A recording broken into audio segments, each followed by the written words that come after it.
Hundreds of Palestinian supporters are expected to march through the city of Cape Town today in what is widely regarded as International Quds Day. Globally, a march is held annually on the last Friday of Ramadan to express solidarity with the Palestinian people. Quds is the Arabic name for Jerusalem. In Cape Town, the march traditionally starts in District 6 after the main Friday midday prayers. The demonstrators will make their way to Parliament, where a number of speakers are scheduled to address the crowd. Well, we cross over live to Vanessa, Vanessa Puna. She's our reporter there in Cape Town. Vanessa, sounds like a very interesting day. What has happened thus far? Yes, good afternoon to you. Quite a number of people and pro-Palestinian supporters are gathered behind me, of course, Kaisergracht being the start of this march. Annually it's held in various countries across the world. This march will then proceed through the streets of Cape Town to Parliament, where a number of speakers are expected to address the crowds.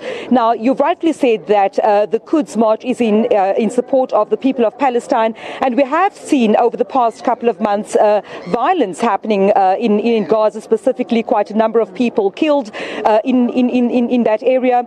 And joining me now from the Islamic Unity Convention is Mr. Ahmad Kasim. Sir, just in terms of this annual event, if you can just paint a picture for us. I see Palestinian flags, I see banners calling for a free Palestine. Talk to us about why this march takes place every year. Thank you very much.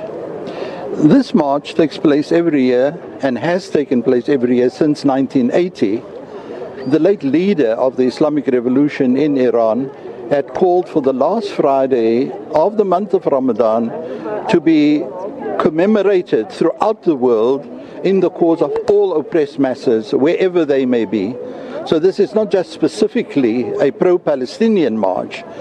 The Quds Day is named after the holy site, the mosque in Jerusalem, and as called, Jerusalem is in the news currently, and we are glad to see that the American imperialists have been defeated in their efforts to get a resolution passed in the Security Council of the United Nations.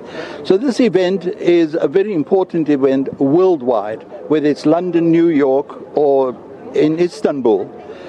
It has taken place even during the time of apartheid and even during the states of emergency, of which there were numerous. That in itself says something about the commitment of the people in South Africa to this particular day. What is more important is that this is not reserved for Muslims.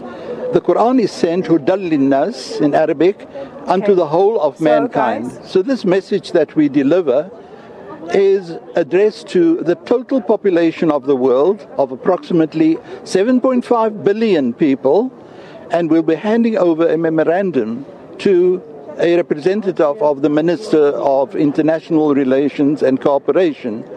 We have done so for the past almost 40 years.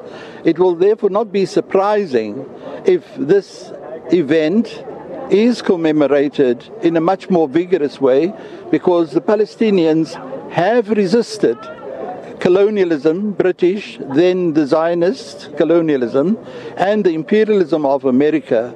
They've been very steadfast, and for the past 10 weeks already, there have been demonstrations after Friday, which is the Jumu'ah prayer, on the borders between occupied Palestine, the area known as Gaza, but the entire country called Israel did not exist prior to the 14th of May 1948. If I can ask you, Mr. Kasim, exactly what will you be asking from the South African government via the Department of International Relations in your memorandum that you are expected to hand over a little later on this afternoon?